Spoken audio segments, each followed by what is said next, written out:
हमारे साथ BK Sharma basic शिक्षा अधिकारी जो कि हाल ही में कानपुर से इनकी बुलंदशहर पोस्टिंग हुई है। हमारे साथ बने हुए हैं, इनसे हम जानकारी जुटाने की कोशिश करेंगे कि जिस तरह से बुलंदशहर में इनकी नई पोस्टिंग हुई है, बुलंदशहर की शिक्षा स्तर को किस तरह से लेकर चलेंगे, कितना सुधार होगा, जो कि अपने आप में एक सक्षम अधिकारी माने जाते हैं बीके शर्मा, जो कि हाल ही में इनकी 2 तारीख में कार्यभार संभाला है। सर, आपका स्वागत है हमारे चैनल में। बहुत बहुत धन्यवाद आपको। सर, जिस तरह से आपने बुलंदशहर का कार्यभार संभाला है बेसिक शिक्षा अधिकारी पद पर, तो क्या लगता है कि बुलंदशहर का जो शिक्षा लेवल है उसमें कहीं ना कहीं सुधार होगा? निश्चित रूप से सुधार होगा। शैक्षिक गुणवत्ता को हम लोग प्रायोरिटी पर रखेंगे और जैसे हमारे शासन में मेरठ मंडल को प्रथम मंडल माना जाता है और उस प्रथम मंडल मेरठ का बुलंदशहर जनपद है, तो हमारी धारणा और हमारा प्रयास परिश्रम पूरी तरह से ये रहेगा कि प्रथम मंडल मेरठ का बुलंदशहर बेसिक शिक्षा में भी प्रथम जनपद रहे। सर, कहीं ना कहीं माना जा रहा है कि जो नई शिक्षा नीति है लागू की गई है उसमें कहीं ना कहीं बदलाव जो कि शासन ने किया है, किस तरह का बदलाव है वो, और जो कि बच्चे के एडमिशन में भी, बच्चे के एडमिशन को लेकर बात कर लें या शिक्षा लेवल में कई तरह के बदलाव शासन के द्वारा किए गए, कौन से वो बदलाव हैं, किस तरह से वो बदलाव जो कि किए गए? हमारी उत्तर प्रदेश सरकार ने बेसिक शिक्षा में एकदम क्रांति लाकर के बदलाव किए हैं।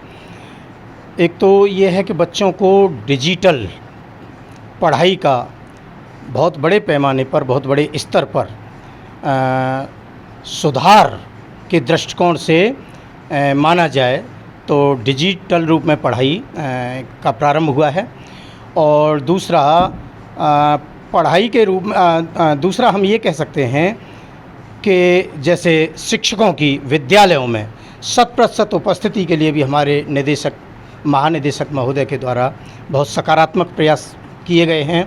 तो इससे पूर्णतः जनपद बुलंदशहर ही नहीं, उत्तर प्रदेश में बेसिक शिक्षा में आमूलचूल परिवर्तन हो गया है। सर, जिस तरह से माना जाता है कि बीके शर्मा यानी आप एक सक्षम अधिकारी हैं और शिक्षा को लेकर हमेशा अलर्ट रहते हैं, चूँकि बुलंदशहर में आपकी हालांकि अभी जल्दी में पोस्टिंग हुई है, क्या लगता है कि पहले के देखते हुए शिक्षा स्तर को या आपके देखते हुए शिक्षा स्तर को, जिस तरह से कई बार देखा जाता है कि वीडियो वायरल्स होते हैं और कई बार कि वो टीचरों की गाड़ियाँ साफ़ करते हुए दिखते हैं बच्चे, ऐसी चीज़ों पर किस तरह से संज्ञान लेंगे और क्या कहेंगे आप इस पर? अगर इस तरह का कोई वीडियो वायरल होता है तो निश्चित रूप से कार्रवाई की जाएगी। कोई ऐसी चीज़ जो शिक्षा को लेकर जनपद के लोगों के लिए, शिक्षकों के लिए आप कहना चाहें?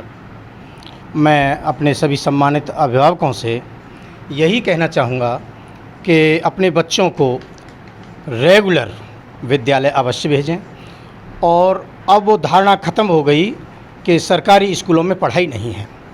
हमारे मुख्य विकास अधिकारी महोदय ने जनपद बुलंदशहर में खगोलीय प्रयोगशालाएं हमारे परिषदीय विद्यालयों में विकसित कराई हैं, जो कि हम अपने समय में जिन चीज़ों को इंटरमीडिएट की पढ़ाई तक पहुंचने पर समझ पाते थे, वो सारी चीज़ें आज हमारे बच्चे 6th, 7th और 8th में समझ पा रहे हैं।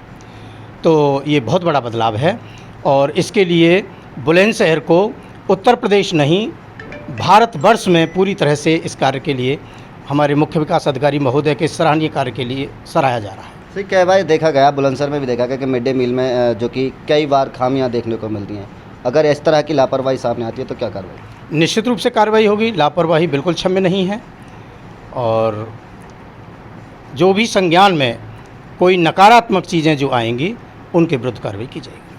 बीके शर्मा बेसिक शिक्षा अधिकारी बुलंदशहर के हमारे साथ मौजूद थे, जो कि हाल ही में बुलंदशहर का कार्यभार संभाला है और अपने आप में एक सक्षम अधिकारी माने जाते हैं।